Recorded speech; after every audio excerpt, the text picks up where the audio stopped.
Corona वाली जमात का आका मौलाना साद कहां छिपा है, कहां फरार है, फिलहाल इस पर पर्दा है। मगर उसके जमातियों ने देश भर में जो उत्पात मचा रखा है उससे पूरा देश परेशान है। लेकिन आज हम आपको मरकज में लोगों को भेड़ बकरी की तरह जमा करने वाले मौलाना की शान शौकत की तस्वीर दिखाने जा रहे हैं। देखिए न्यूज नेशन पर ये एक्सक्लूसिव तस्वीरें जो मौलाना साद के फार्म हाउस की बताई जा रही है। देखिए ये तस्वीरें, दुर्लभ पक्षी भी वहां पाए जाते हैं। ये देखिए इन तस्वीरों में आप देख सकते हैं मौलाना साद लोगों को सिखाते हैं कि पुरानी सदी के इस्लाम के अंदर जिए, नई परंपराएं, नई मान्यता मत माने। देखिए किस तरह का आलीशान घर है ये।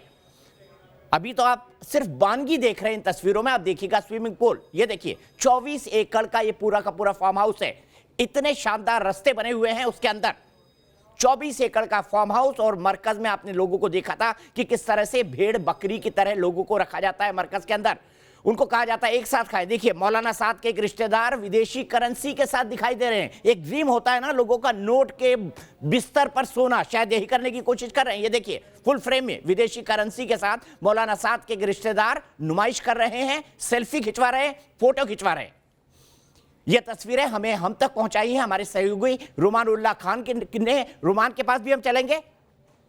ये देखिए ये तस्वीरें, विदेशी करेंसी। रुमान ये कहां की तस्वीरें हैं, कौन रिश्तेदार हैं और क्या जानकारी मिल पाई है इन तस्वीरों के बारे में? क्योंकि हम जहां तक जानते हैं तबलीगी जमात ये सिखाता है कि पुराने इस्लाम को मानो, नई परंपराओं को मत मानो, नई मान्यता को मत मानो, नई टेक्नोलॉजी को मत मानो। इसीलिए वो टीवी रेडियो पे कहीं नहीं दिखाई देता है, अपना प्रचार नहीं करते, माउथ टू माउथ कैंपेन करते हैं, मस्जिदों के अंदर जाते हैं। क्या ये दोगलापन नहीं है मौलाना साद का एक और दोगलापन?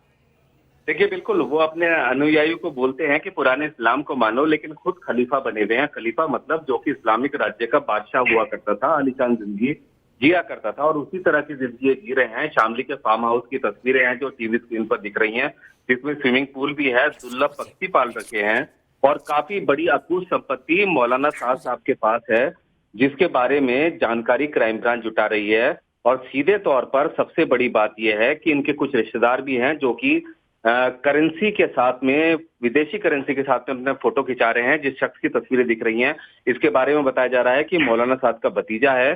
खैर ये तमाम चीजें अलग बात हैं, लेकिन जब मरकज के अंदर ये प्रदर्शन हो रहा था, जब प्रोग्राम हो रहा था, उससे पहले करोड़ों की फंडिंग उनके एक बैंक अकाउंट में हुई थी और इसको देखते हुए बैंक के अधिकारियों ने मौलाना साद के सीए से पूछताछ भी की थी कि कहाँ से ये पैसा आया, किस तरीके से पैसा आया, ये करोड़ों रुपए किस तरीके से आया और ये ट्रांजैक्शन क्यों हो रहा है, जिसके बारे में सीधा जवाब नहीं दिया गया मौलाना साद के सीए की तरफ से। और जब बैंक अधिकारियों ने ये कहा कि वो मौलाना साद से मिलना चाहते हैं, तब सीए ने कहा कि वो बहुत बड़े आदमी हैं, उनसे ऐसे नहीं मिला जा सकता।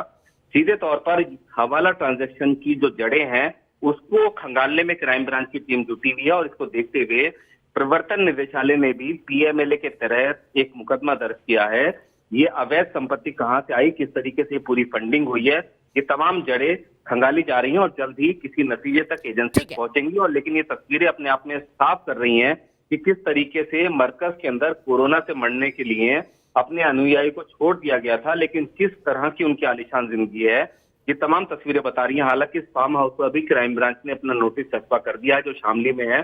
कांधला के अंदर भी इनकी संपत्ति है, दिल्ली के अंदर भी इनकी संपत्ति है। आलीशान गाड़ियों में चलते हैं जिसमें मर्सिडीज, बीएमडब्ल्यू गाड़ियां शामिल हैं। तो सीधे तौर पर अब समझना होगा इनके अनुयायियों को भी कि किस तरीके से मौलाना साद ने अपनी एक दो तरफा जिंदगी जी रखी है, एक जो अपने अनुयायियों के लिए और दूसरी अपने लिए। ठीक है रुमान, आपसे 2-3 सवाल पूछना चाहता हूं, संक्षेप में जवाब दीजिए। प्रवर्तन निदेशालय ने इन तस्वीरों के सामने आने के बाद और खास तौर पर जो उनके सीए की पूछताछ हुई है उसके बाद ये पीएमएलए यानी prevention of money laundering act का सवाल किया है। ये भी कहा गया था कि मौलाना साद से कि जिस तरह से फंडिंग आ रही है ये बहुत सस्पिशियस है और अगर आपने इसका क्लैरिफिकेशन जल्दी नहीं दिया तो हम ये ट्रांजैक्शन रोक देंगे। देखिए बिल्कुल 31 मार्च को बैंक के अधिकारियों ने मौलाना साद के सीए को बोला गया था कि जिस तरह से ये सस्पिशियस ट्रांजैक्शन हो रहा है करोड़ों रुपए का, ये अवैध है, गैर कानूनी है और इसको रोक देना चाहिए। लेकिन उन्होंने उनकी बात नहीं मानी। ये जो तमाम ट्रांजैक्शन हुए थे उसके सबूत छुपाने के लिए ही मरकज से कंप्यूटर्स गायब किए गए हैं, क्योंकि वहां पर प्रिंटर्स मिले हैं, जिसका मतलब है कि प्रिंटर्स थे तो कंप्यूटर्स भी होंगे जिसके अंदर तमाम जानकारियां थी। और ये तमाम चीजें, क्योंकि मनी ट्रेल अपने पीछे एक पूरी चेन छोड़ जाता है, छुप नहीं पाएंगी और ये सीधे तौर पर सामने आएंगी। और इसी के तहत प्रवर्तन निदेशालय ने मनी लॉन्ड्रिंग का एक मुकदमा दर्ज किया है, जिसकी जांच जारी है। ठीक है रुमान, एक सवाल और, क्या क्राइम ब्रांच को इन तमाम चीजों के पीछे क्योंकि prevention of money laundering act का केस लग रहा है, विदेशों से भारी मात्रा में पैसा आया है, यह साबित भी हो चुका है, बैंक अकाउंट के थ्रू उनके सीए से पूछताछ भी हो चुकी है, तो क्या कोई साजिश का एंगल भी इन्वेस्टिगेशन एजेंसी तलाश रही है कि मौलाना ने कहीं साजिशन ये तो नहीं किया है कि तबलीगी जमात में लोगों को इकट्ठा किया, कोरोना से पॉजिटिव हुए और उनको देश के अलग अलग भागों में छिपने के लिए भेज दिया, क्योंकि आज भी कई राज्यों में जमातियों को ढूंढा जा रहा है। देखिए, बिल्कुल जमातियों को ढूंढा जा रहा है। 1890 जो विदेशी नागरिक इस पूरी तबलीगी जमात के जो प्रोग्राम था उसमें शामिल हुए थे, उनके खिलाफ लुकआउट सर्कुलर जारी कर दिया गया है और साथ ही सभी जितने भी जमाती थे सबके मोबाइल सर्विलांस के जरिए उनकी लोकेशन खंगाली जा रही है। सीधे तौर पर क्राइम ब्रांच का कहना है कि काफी सबूत जुटा लिए गए हैं और मौलाना साद से पूछताछ के बाद ही साफ हो पाएगा कि आखिर इसके पीछे कोई साजिश थी या नहीं। लेकिन साजिश का एंगल से अभी क्राइम ब्रांच इनकार नहीं कर रहा है।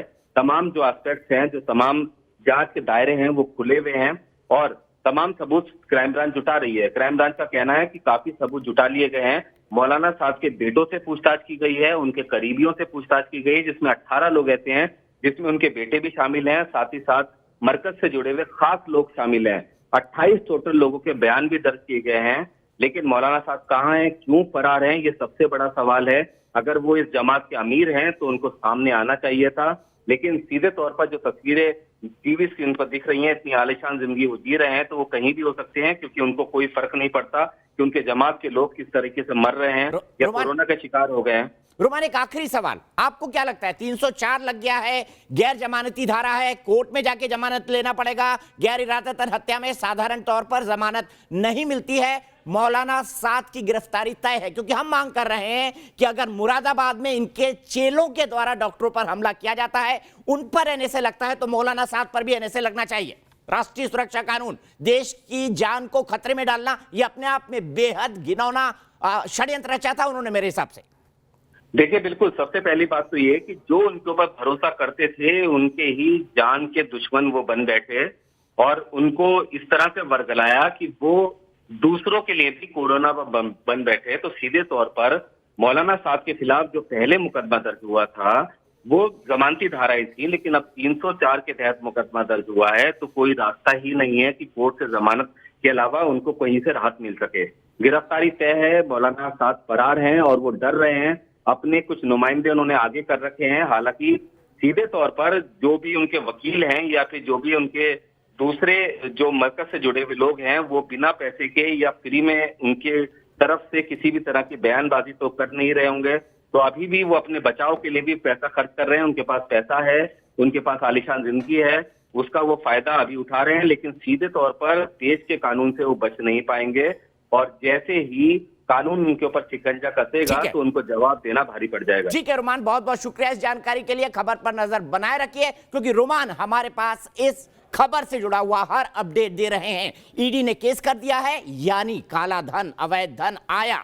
मरकज में किस तरह से भेड़ बकरियों की तरह जमातियों को रखा जाता था और अपने फार्म हाउस में ये मौलाना साद, कोरोना फैलाने वाला मौलाना, स्विमिंग करता था, अपने बच्चों को आलीशान जिंदगी देता था, बाकी को बोलता था कि जाओ 1400, 1500, 1600 के साल में जो इस्लाम चलता था उसका प्रचार करो, उसका प्रसार करो। और देखिए उसके घर के रिश्तेदार नोटों की सेज पर सो रहे हैं। ये डबल स्टैंडर्ड है मौलाना साद के। ये मौलाना साद नहीं, कोरोना बांटने वाला मौलाना साद है, जिसने पूरे देश में कोरोना फैलाया।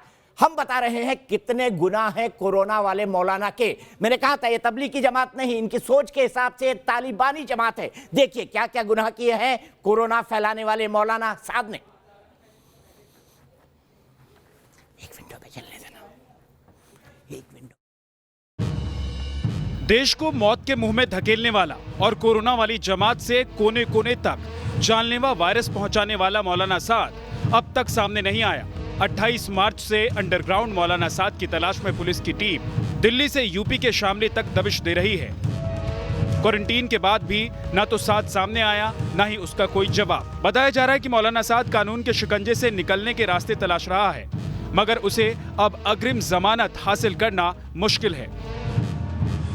दरअसल 31 मार्च को दर्ज हुई एफआईआर में अब आईपीसी की धारा 304A जोड़ दी गई है। यानी गैर इरादतन हत्या का केस।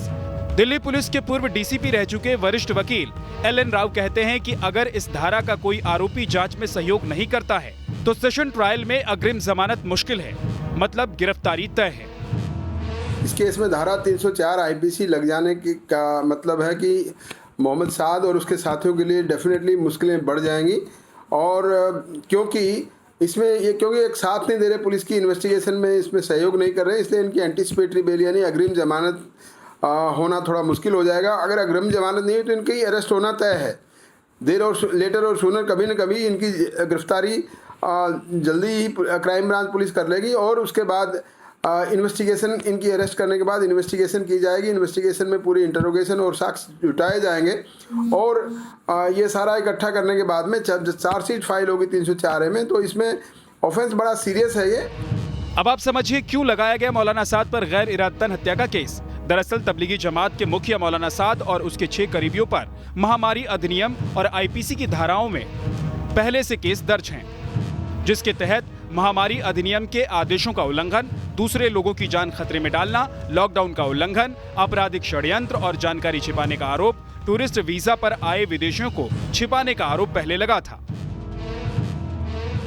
मगर देश भर में जमात की वजह से कोरोना के मामले जिस तरह बढ़े, उससे साद संगीन आरोप के शिकंजे में आ गया और गैर इरादतन हत्या के मामले में मौलाना साद अगर दोषी करार हुआ तो उम्र कैद की सजा हो सकती है। सेशन कोर्ट के द्वारा इसमें सुनवाई होगी, नॉन बेलेबल है और इसमें सजा है, सजा का जो प्रावधान है वो उम्र कैद तक हो सकती है, वरना 10 साल, एक दूसरे पार्ट 2 में 10 साल तक की सजा है 304 पार्ट 2 में। तो ये बहुत सीरियस ऑफेंस है, लेकिन इसके साथ साथ पुलिस के लिए भी एक बड़ी चुनौती है कि इसमें जो इन्वेस्टिगेशन के दौरान एविडेंस इकट्ठी करना बड़ा जरूरी है। यही वजह है कि दिल्ली पुलिस सबूतों की तह तक पहुंचने की कोशिश में जुट गई है। मरकज मामले में क्राइम ब्रांच की टीम ने मौलाना साद के दोनों बेटों से पूछताछ की। तबलीगी जमात का कामकाज देखने वाले साद के 16 करीबियों से पूछताछ हुई। इस मामले से जुड़े 28 लोगों के बयान दर्ज किए जा चुके हैं। साद के दोनों बेटों की मौजूदगी में कमरे की तलाशी ली गई। सर्च ऑपरेशन के दौरान अहम दस्तावेज मिलने का दावा किया गया। मौलाना साद पर एक और संगीन आरोप का साया है तो दूसरी ओर हवाला कनेक्शन की जांच भी जमात के मुखिया के दरवाजे पर है। जांच के दौरान एजेंसियों को विदेशी फंडिंग की जानकारी मिली है। इसको लेकर मौलाना साद वित्तीय एजेंसियों के रडार पर आ सकता है। विदेशी फंड मामले में मौलाना साद के सीए से पूछताछ, ट्रांजैक्शन का हवाला से संबंध होने का शक, आयोजन से पहले साद के खाते में बड़ी मात्रा में फंड ट्रांसफर, बैंक ने हैवी ट्रांजैक्शन के संबंध में साद को जानकारी भेजी थी। 31 मार्च को भेजी गई थी मौलाना साद को जानकारी। क्राइम ब्रांच की टीम साद के अकाउंट की कर रही है जांच। 3 साल के इनकम टैक्स की डिटेल की जांच, पैन नंबर, खाते की डिटेल, बैंक स्टेटमेंट की डिटेल मांगी गई। तो इसी पर बड़ी बहस करेंगे। मौलाना साद तबलीगी नहीं, तालिबानी सोच वाला, तालिबानी सोच की तबलीगी जमात वाला मौलाना साद आखिर फरार क्या कहां है? क्यों ना इसके ऊपर एनएसए लगाया जाए, क्योंकि इसके ही समर्थक, इसके ही वकील तौसीफ खान कह रहे थे कि मुरादाबाद में जिन लोगों पर एनएसए लगा वो बिल्कुल ठीक था, जिन्होंने डॉक्टरों पर जानलेवा हमला किया। तो वही एनएसए मौलाना साद के खिलाफ क्यों ना लगे, क्योंकि मौलाना साद के भड़काने पर ही मुरादाबाद की घटना हुई है। मौलाना साद के भड़काने पर ही स्वास्थ्य कर्मियों के साथ अश्लील हरकतें हुई है। एलएनजेपी से लेकर गाजियाबाद के अस्पताल से लेकर नरेला के क्वारंटीन सेंटर से लेकर तमाम जगहों पर जो उत्पात मचाया है जमातियों ने, इसकी इन्हें कड़ी से कड़ी सजा मिलनी चाहिए। मैं पैनल को इंट्रोड्यूस करूंगा। एल.एन. राव साहब मेरे साथ हैं, जाने माने वकील हैं, एक डेकोरेटेड पुलिस ऑफिसर रह चुके हैं। संगीत रागी जी आरएसएस के थिंक टैंक से जुड़े हुए हैं, लेकिन साथ ही साथ एक पॉलिटिकल एनालिस्ट भी हैं और पढ़ाते भी हैं, एक शिक्षक भी हैं। साथ ही साथ मुजब्बिर रहमान साहब हैं मेरे साथ, मेंबर हैं तबलीगी जमात के। साथ ही साथ मौलाना नदीमुद्दीन मेरे साथ है, प्रेसिडेंट है ऑल इंडिया उलेमा काउंसिल के उलेमा काउंसिल। चलिए मौलाना साहब आपका भी स्वागत है, मैं स्वागत करता हूं आपका। लेकिन मौलाना साहब जो कर रहा है उसके बाद मौलाना नाम से मुझे थोड़ा सा हिचक होने लगी है, आपको इसको सुधारना पड़ेगा मौलानाओं को। और मेरे साथ वेद भूषण है, ये भी एक डेकोरेटेड पुलिस ऑफिसर है। सबसे पहले मैं शुरुआत करता हूं मौलाना नदीमुद्दीन आपसे। बताइए, मुरादाबाद में कल एनएसए लग गया, सबने आपके तबलीगी जमात वालों ने समर्थन किया कि बड़ा गलत काम किया था, एनएसए लगना चाहिए था। बिलाल खान भी जुड़ गए हमारे साथ। तो मौलाना साद पर एनएसए क्यों ना लगे?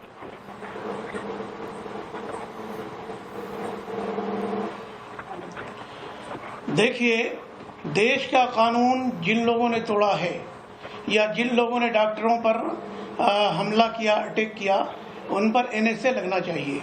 और तो मौलाना साहब पे लगना चाहिए क्योंकि उन्होंने एक मिनट सुन लीजिए मौलाना साहब सुन लीजिए ना इन सुनिए, कम पढ़े लिखे जमातियों ने भेड़ बकरी की तरह जो मरकज में रखे गए थे उन्होंने मौलाना के भड़काने पर यह किया है। तो सोर्स पर तो सबसे पहले एनएसए लगना चाहिए। मौलाना साद पर एनएसए क्यों ना लगे? जवाब दीजिए, इसका सीधा जवाब दीजिए।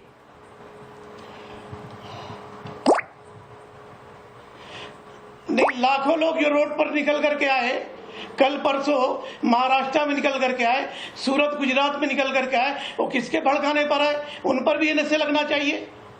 उन पर क्यों नहीं एनएसए लगना चाहिए? मौलाना साद पर क्यों नहीं लगना चाहिए ये बता दीजिए। बाकियों ने क्या क्या छोड़ दीजिए, मौलाना साद पर एनएसए क्यों ना लगे बताइए। मौलाना नदीमुद्दीन 21 मार्च को पंजवार, एक मिनट सुनिए, 21 मार्च को पंजवार बिहार सिवान के अंदर एक शख्स आया, आने के बाद वो क्वारंटाइन नहीं किया, उसकी वजह से 24 लोग जो है पॉजिटिव हो गए। स्क्रीनिंग करने वालों पर भी एनएसए लगना चाहिए। देश में लाखों इवेंट हुए, उन पर लगा दो, लेकिन मौलाना साहब पर जरूर लगाओ। मौलाना नदीमुद्दीन फैलाने का जिम्मेदार एक ही आज आपको साफ करना पड़ेगा, आज आपको साफ करना पड़ेगा। आज मौलाना साद, उन पर क्यों नहीं? मौलाना साद, जिस धरती का आप खाना खाते हैं, जिस मिट्टी ने आपको जन्म दिया है, उस मिट्टी की आम जिंदगी के साथ है, इंसानियत के साथ है, या फिर तबलीगी जमात के तालिबानी सोच वाले मौलाना साहब के साथ है? साफ करिए, साफ करिए, साफ करिए। लाखों इवेंट हुए थे 9 मार्च के बाद। मौलाना साहब ने क्या किया वो बताइए। मौलाना साहब पर एनएसए क्यों ना लगे बताइए। उनका टेस्ट हुआ क्या? उनका टेस्ट क्यों नहीं करा रहे? सबका टेस्ट होगा, सबका टेस्ट होगा।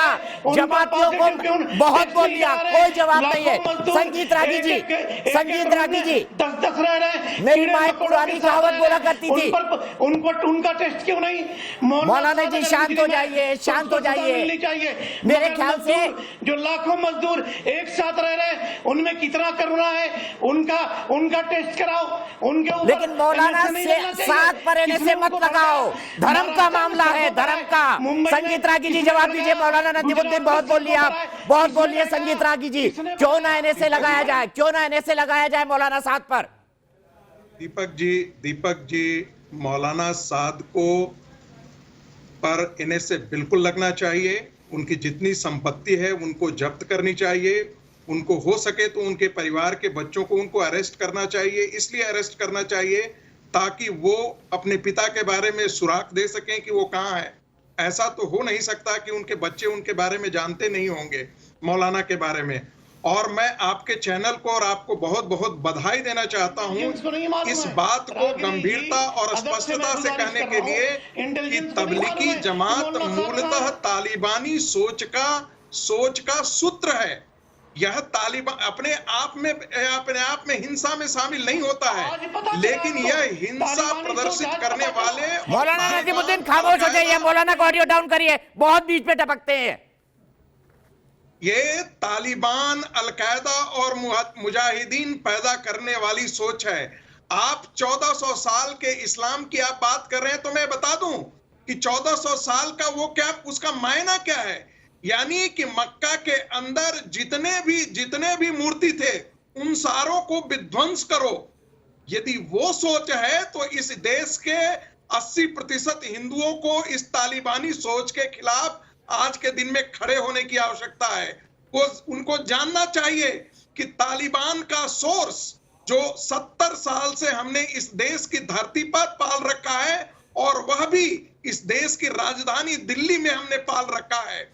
एक और बात देखिए, तबलीगी जमात यदि नहीं होता, तबलीगी जमात को मैं बार बार कहता हूं कि ये इस चलता फिरता इस्लामिक बम के तौर पर इसका प्रयोग किया जा रहा है।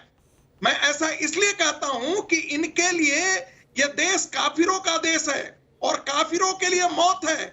मौत के लिए यदि आप अपने आप को शहीद कर लेते हैं तो वहां तो 70 हूर की पड़ियां इनको मिलेंगी। ऐसे में ये इस्लाम की सेवा करते हैं, तो इसलिए इनके लिए आत्महत्या और अपने आप को ध्वंस कर देना, यहीं पे रुकूंगा। जिंदा बम की तरह प्रयोग करना, ये कोई बहुत बड़ी बात नहीं है। मुजब्बिर रहमान के पास जाऊंगा, एक मिनट संगीत राय कीजिए। मुजब्बिर रहमान, क्यों ना एनएसए लगाया जाए? मौलाना साहब खामोश हो जाइए, अपनी बारी पे बोलिएगा, हर जगह मत उछला करिए, ब्लड प्रेशर बढ़ जाएगा आपका। मुजब्बिर रहमान, क्यों ना एनएसए लगाया जाए? फिर मैं एल राव साहब के पास जाऊंगा। मैं संगीत राय जी से पूछता हूँ, इनकी सोच का स्रोत क्या है? कौन सा मनुवाद की किताब है इनकी सोच का स्रोत? दूसरा चीज मौलाना ये पूछ साहब रहे का हैं, ऑडियो प्लीज डाउन करिए। मौलाना साहब बीच में मत बोलिए, बहुत टाइम देता हूँ आपको। मुजब्बिर बोलिए। तबलीग की जमात ना होगी तो हिंदुस्तान आजाद ना होगा। आप तो खड़े हुए थे हिंदुस्तान अंग्रेजों के साथ, हम लड़ रहे थे, जमात लड़ रही थी अंग्रेजों से। आपको मालूम नहीं है चीज?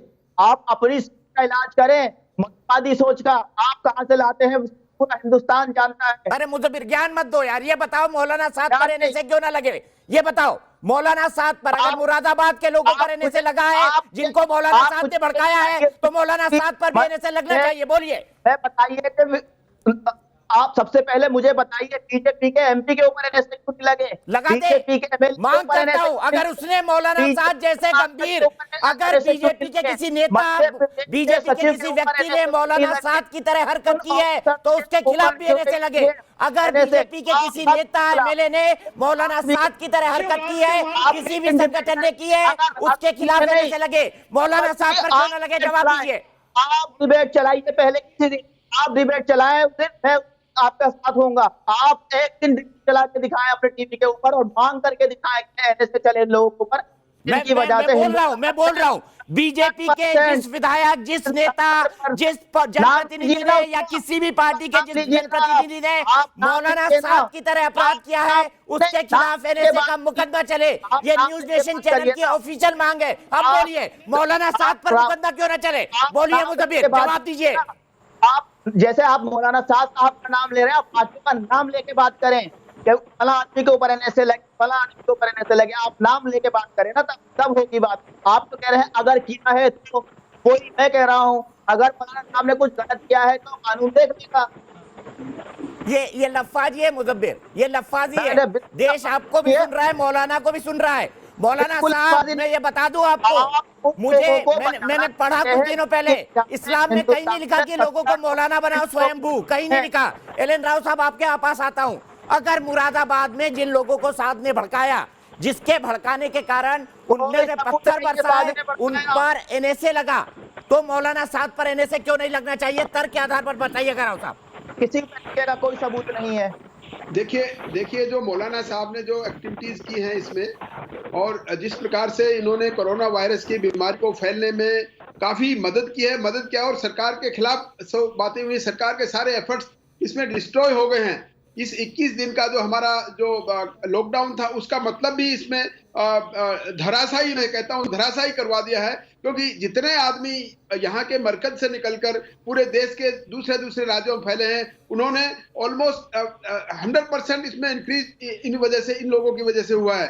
तो ये एक नेशनल सिक्योरिटी की बात है, नेशनल इंटरेस्ट की बात है, और एक लॉ एंड ऑर्डर जो पब्लिक ऑर्डर है, ये डिस्टर्ब हुआ है इस बीमारी की वजह से। और पूरा देश का इकोनॉमी, पूरे देश का जो लॉकडाउन की वजह से जो दिक्कतें आ रही हैं, ये सारी चीजें इसको बढ़ाने में मौलाना साद का बहुत बड़ा हाथ है। और मैं समझता हूं कि एनएसए जो यूपी में लगा रहे हैं, उसी हिसाब से एनएसए को यहाँ भी प्रोब करना चाहिए, दिल्ली में भी देखना चाहिए इसको। अगर पॉसिबिलिटी जितनी भी है कानूनी दायरे में देखकर इसको, अगर एनएसए की कैटेगरी में आता है, तो मौलाना साहब is a fit case for invoking NSA in this. बिल्कुल सही राव साहब, एक मिनट रुकेगा, बिलाल खान से जवाब लेता हूं। Bilal Khan, decorated police officer, supreme court के एक वकील मानते हैं कि एनएसए लगना चाहिए। मैं भी मांग कर रहा हूं देश के लोगों की तरफ से, उन 128 करोड़ लोगों की तरफ से जो लगातार इस लॉकडाउन को सह रहे हैं, उनकी तरफ से मैं मांग करता हूं कि मौलाना के खिलाफ एनएसए लगना चाहिए। तबलीगी जमात नहीं, तालिबानी सोच वाली जमात के मौलाना के खिलाफ एनएसए लगना चाहिए। बोलिए, एनएसए लगेगा? बोलिए आप बिलाल खान, की एनएसए लगना चाहिए। अगर आप मानवता के साथ है, इंसानियत के साथ है, इस देश के साथ है, तो बोलिए मौलाना साद के खिलाफ एनएसए लगे। देखिए दीपक जी, जो आपकी सोच, सबसे पहले मैं आपको पहले बात करूं, मुझे इंटरप्ट नहीं करेंगे, मुझे बोलने देंगे। मैं किसी के बीच में एक वर्ड नहीं बोला। मैं ये कहना चाहता हूं आपसे दीपक जी, आप जो कह रहे हैं कि मौलाना साद ने भड़काया, सबसे पहले तो अपने डॉक्टर्स जो जिनके ऊपर हमला हुआ, उनको उन लोगों को मैं कहता हूँ कि सख्त से सख्त क्रिमिनल केस चलना चाहिए ऐसे लोगों घड़ियाली पर। आंसू मत लेकिन बहाइए, आप सुनिए, उनके खिलाफ जो एनएसए मेरे लगा है। वक्तव्य पर हमला हुआ, घड़ियाली देश आंसू के मत सबसे बड़े बहाइए। सैल्यूट बोलिए कार है। मौलाना साद देश पर भी के एनएसए लगे। मौलाना साद के, मेरी बात सुनिए, मैं आता हूँ उस पर, मौलाना साद पे भी मैं आ रहा हूँ। आप इस बीच भी बार बार आप क्या कह रहे हैं, आप एनएसए लगना चाहिए। अगर झूठा हुआ मौलाना साद की कोई ऑडियो दिखाई, उन्होंने भड़काया मुरादाबाद के अंदर जहां भी ये घटना हुई है, वहां कहीं भड़काया, तो आप मुझे कोई ऑडियो दिखाइए, कोई पिक्चर चलिए ऑडियो निकालिए मौलाना साहब का, मौलाना साहब का पुराना ऑडियो निकालिए कि अगर मरना है तो अल्लाह के घर में जाके मरिए, मस्जिदों के अंदर मरिए। बिलाल खान ने वो ऑडियो नहीं सुना है, पूरे देश ने कई बार सुना है। बिलाल खान जवाब दीजिए। इसको आगे बढ़ा जाए, क्यों नहीं आप कोरोना को कोरोना की तरह देखना चाहते हैं? दीपक जी मुझे बीच में मत, मेरी ऑडियो डाउन मत करना, पहले मैं जो कह रहा हूँ आप उसे सुन लिए। मैं बिल्कुल मुद्दे की बात कर रहा हूँ। देखिए, जब यूके के अंदर एस्कॉन टेम्पल के अंदर सेम यही घटना होती, बिल्कुल ये सिचुएशन, जैसे मरकज में लोग फंसे, वहां पे भी ऐसे लोग फंसे हुए थे, लेकिन वहां की सरकार ने और वहां की मीडिया ने इसे कम्युनल नहीं बनाया, क्योंकि आपका तो धंधा बंद हो जाएगा अगर जो आपने ये बंद कर दिया। आप तो मरकज ही मरकज और हिंदू मुसलमान चला रहे हैं। आप ये नहीं देख रहे कि कोरोना से हमारा पूरा देश लड़ रहा है आज, पूरे देश के। तो मारने के लिए तो तबलीगी जमात के लोग निकले थे ना। बिलाल खान क्यों भाषण दे रहे हैं? इस्कॉन का मंदिर याद आ रहा है, मरकज नहीं याद आ रही है, मरकज नहीं याद आ रही है। झूठ बोलते हैं आप लोग। बिलाल खान भर भर के झूठ बोलते हैं। ब्रेक ले रहा हूँ, ब्रेक के बाद जाऊंगा वेद भूषण जी के पास।